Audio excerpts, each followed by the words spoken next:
तुम्हारे अकॉर्डिंग तुम्हारी डाइट बढ़िया है, तुम रोज 2 घंटे 1 घंटे जिम जा रहे हो, तुम्हारी पूरा दिन अच्छा है, तुम कुछ ना कुछ कर रहे हो, फिर भी तुम अगलियर हो रहे हो, तुम्हारी बॉडी बढ़िया नहीं हो रही है। तुम जो सोच रहे थे कि मेरी बॉडी बढ़िया होगी, बट तुम्हें तो फैट पड़ चुका है। तुम एक दिन जिम जाते हो, मस्त एक्सरसाइज मारते हो, बट अगले दिन तुम्हें थकान हो जाती है। Various various problem you are facing on going gym, और तुम अपने काम पे फोकस नहीं कर पा रहे हो। फर्स्ट पॉइंट जो तुम है, gym fatigue. What is gym fatigue? देखो यार, तुम में से कुछ कैटेगरी ऑफ बंदों की ये होगी, या फिर मोस्ट ऑफ द बंदे ये होंगे जो कि जिनमें एक दिन में ऐसी भर भर की मोटिवेशन आती है, भर भर के जुनून आता है, या फिर नॉर्मल डे से ज़्यादा मोटिवेशन आता है, और वो क्या करते हैं, जिम जाते हैं। अब अगर वो 50 किलो की डेडलिफ्ट मार रहे थे तो 80 किलो की डेडलिफ्ट मारेंगे, 50 किलो की बेंच प्रेस मार रहे तो 80 किलो की बेंच प्रेस मारेंगे। ऐसे वो करते हैं और बहुत खुश होते हैं कि आज तो मोटिवेशन आ गया, हमने जिम भी मार लिया, देखो कितनी फोगी। फिर अगले दिन वो नोटिस करते हैं कि यार बहुत थकान हो रही है, अब तो मैं जिम नहीं जा सकता। और फिर क्या होता है, वो 2-3 दिन जिम नहीं जाते हैं। फिर वो 2-3 दिन उनका मोमेंटम लूज होता है, फिर वो हफ्ते में बदलता है, हफ्ते महीने में बदलते हैं, और उनकी बॉडी जिन्होंने शेप लिया था वो थोड़ी खराब होने लग जाती है। फिर वो खुद को दोष देते हैं कि यार ये कैसे हो गया, ये कैसे हो गया।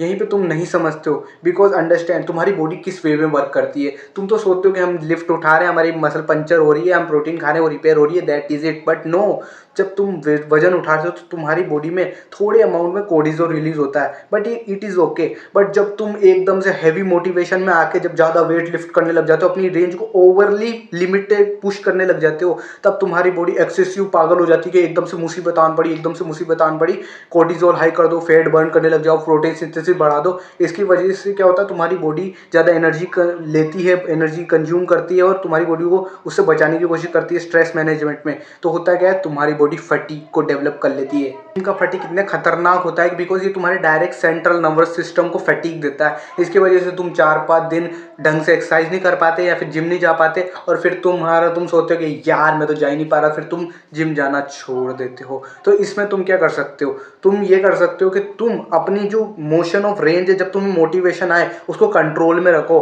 और जितनी एक्सरसाइज करनी है, तुम्हारा मन हो रहा है कि हाथ तो ज़्यादा लगाते, नो, लॉजिकली सोचो, और अपनी जो एक्सरसाइज है, रेप्स है, जो भी सेट्स है, उन्हें काउंटेबली कंट्रोल्ड वे में कर रहे हो। तुमने भले ही ये चीज़ मैनेज भी कर ली, बट सेकंड चीज़ तो तुम्हें बिल्कुल ही ख़त्म ही कर देगी। लिटरली तुम जिम जाओ या नहीं मत जाओ, ये एक ही बात बराबर हो जाती है। आता है pseudo actions. What is pseudo action? Understand this. जब भी तुम कुछ भी कंज्यूम करते हो, तुम एक लुक्स मैक्सर हो, तुम सेल्फ इंप्रूवमेंट हो, तुम फिटनेस इन्फ्लुएंसर हो या ना हो, पर तुम उसका कंटेंट कंज्यूम करते हो।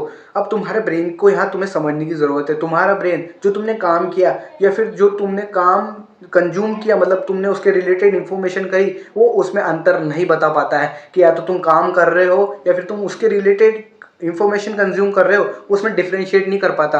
तुमने इन्फॉर्मेशन कंज्यूम करी, तुम खुश हो गए, तुम्हारे ब्रेन को लगा ये खुश हो रहा है, मतलब इसने काम कर लिया, तो अब इसको मोटिवेशन देने की कोई ज़रूरत नहीं है। यही मोस्ट ऑफ द जो highly knowledgeable looks Maxar, self improvement वाले, जिम वाले, नॉलेज वाले बंदे होते हैं ना, तुम उनको जाके देखोगे कि उनके पास अनंत नॉलेज है, बट होने के बावजूद भी उनकी इतनी मसल्स नहीं होती। उन्हें हर एक मसल की ट्रेनिंग के, isolate training, double training, progressive overload सब पता होता है, फिर भी उनकी मसल्स नहीं होती। सोल्यूशन की, कंज्यूम करो, बट उससे ज़्यादा उसको एक्शन में लाओ। मतलब अगर तुम कंज्यूम कर रहे हो कि तुम्हें इस हाथ की मसल्स को कैसे ट्रेन करे, या इस हाथ की मसल को कैसे ट्रेन करे, तो तुम वो कंज्यूम करने के बाद उसको अप्लाई कर लो, पहले उसको ज़्यादा बार अप्लाई कर लो। लाइक तुमने एक बार कंज्यूम करी, अब उसे 10 बार अप्लाई कर लो। एनालिसिस पैरालिसिस के ट्रैप में नहीं फंसो। पॉइंट रिलेटेड टू डाइट, जो मोस्ट ऑफ द बंदे गलती करते हैं, वो हाँ उन्हें पता है कि अपने बॉडी वेट के अकॉर्डिंग प्रोटीन खानी रहती है, सबको पता है, सब चंगा सी, सब दाल भी आ सी, सब खा रहे से, सब खा रहे हैं, सब मजे आ रहे हैं, प्रोटीन हाई चल रही है, पर बॉडी नहीं बन रही है, उल्टे मोटे हो रहे हो तुम। बिकॉज तुम्हें यहाँ पर कॉन्सेप्ट है बायो अवेलेबिलिटी का एंड अमीनो प्रोफाइल का। सारी प्रोटीन सेम नहीं होती। ऐसा होता तो सब रोटियों खा के ही सारे पहलवान बॉडी बिल्डर बॉडी बना रहे होते, but this is not same. जैसे तुम्हारे हाथ की 5 उंगलियां बराबर नहीं होती, वैसे सारी प्रोटीन भी बराबर नहीं होती। अगर तुम पनीर की और अंडे की प्रोटीन कंपेयर करोगे, या फिर रोटियों की अंडे की प्रोटीन कंपेयर करोगे, तो ज़मीन आसमान का, पाताल स्वर्ग जितना अंतर होता है। सो कभी भी अपने, जब भी तुम जिम जा रहे हो, कोई भी काम वर्कआउट कर रहे हो, भले मेंटल वर्क ही क्यों ना कर रहे हो, हमेशा प्रोटीन हाई बायो अवेलेबल को काउंट करना। स्टैंड दिस, मैं ये नहीं कह रहा हूँ कि तुम लो बायो अवेलेबल खाना ही बंद कर दो। ऐसा समझो कि तुम एक बहुत बड़े करोड़पति हो, तुम्हारी अरबों खरबों की अर्निंग है, बट एक तरफ से तुम्हें करोड़ 1-2 करोड़ मिल रहे हैं कहीं ना कहीं साइड से, तुम उसे मना थोड़ी करोगे। ऑब्वियसली बात, आ रहे तो आन दो भाई, अच्छा ही है, वैसे ही प्रोटीन है। हाँ तुम high bio bio available consume कर रहे हो, बट इसका ये मतलब थोड़ी तुम वो कंज्यूम करना छोड़ दो लो बायो अवेलेबल, उन्हें भी करो, उसको गिनो मत, बस ऐसे मानो कि हाँ आ रही है तो बढ़िया ही है, कहीं ना कहीं लग जाएगी। Point the 24 hour rule. देखो यार, तुम दिन में 1 घंटे या 2 घंटे कितने ही वर्कआउट लगा रहे हो, आई डोंट केयर, मुझे मतलब है तुम्हारे उन बचे हुए घंटों से जब तुम कुछ भी नहीं कर रहे होते हो। लाइक तुम 1 घंटे जा रहे हो तो तुम्हारे 23 घंटे तुम क्या कर रहे होते हो, वो तुम्हारी पूरी बॉडी की दशा चेंज कर सकता है या फिर मेंटेन कर सकता है। Understand this. तुम जो मोस्ट ऑफ द जिम गाय देखते हो जो 1 घंटे 2 घंटे एक्सरसाइज करते हैं बट उनकी फिर भी बॉडी मोटी रहती है, वो रहती है, जिसका ह्यूज कारण है उनकी सीडेंटरी लाइफस्टाइल। वो 2 घंटे भले ही खूब झूम झाम कर एक्सरसाइज वैक्साइज जिम विम करते हो, बट उनकी मोस्ट ऑफ द जो बचे हुए घंटे हैं वो सब बेकार रहते हैं, उनकी स्लीप क्वालिटी ख़राब रहती है, वो पूरे दिन बैठे रहते हैं। लाइक वो सुबह से स्कूल जाते होंगे, कॉलेज जाते होंगे, नहीं जाते होंगे तो ट्यूशन जाते होंगे, या फिर कुछ काम करते होंगे, बैठे बैठे ही करते होंगे, लिटरली बैठे बैठे ही करते होंगे। और इसकी वजह से क्या होता है, उनकी बॉडी फैट गेन करने लग जाती है, बिकॉज 1-2 घंटे वर्सेस 23 घंटे बहुत ज़्यादा हो जाता है। 1 घंटे वर्सेस 23 घंटे, अगर 23 आवर्स में तुम कुछ बेकार चीज़ें कर रहे हो और तुम सोचो 1 घंटे करके मैं उसको निपटा दूंगा, तो बेवकूफ़पंती हुई ना।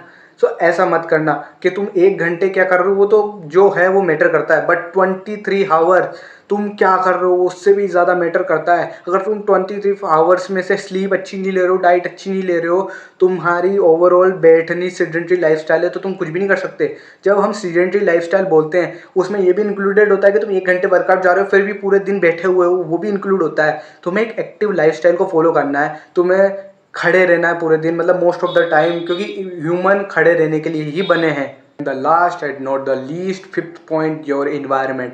तुम्हारे पास मोटिवेशन हो या ना हो, तुम्हारे पास डिसिप्लिन हो या ना हो, तुम्हारे पास कंसिस्टेंसी हो या ना हो, नथिंग मैटर्स। अगर तुम्हारे पास इन्वायरमेंट है तो तुम कहीं ना कहीं हो ही जाओगे, तुम सक्सेस होगे कोई होगे, क्योंकि इन्वायरमेंट बहुत ज़्यादा ह्यूज रोल प्ले करता है तुम्हारी लाइफ में। अगर तुम्हारा इन्वायरमेंट, लाइक एग्जांपल लो कि तुम्हारे आसपास 10 एथलीट है, तुम्हारा घर है ना 10 एथलीट या जिम वाले लोगों से घिरा हुआ है, तुम्हारे दोस्त ही जिम वाले हैं, तुम्हारे दोस्त ही ऐसे हैं जो फिटनेस डाइट पे ध्यान देते हैं, और तुम बिल्कुल मतलब तुम्हें बचपन से ही कुछ भी नहीं मिला, ऐसा वैसे रहो तुम कि अच्छी डाइट नहीं खाता, ना अच्छा सोता है, ना अच्छा करता है, बट तुम उनकी ग्रुप में जाते हो। अब जब तुम उनके ग्रुप में जाते हो तो तुम्हें उनके जैसा बनना होता है, बिकॉज अगर तुम उनके जैसे नहीं हो तो तुम्हें अलग समझते हैं।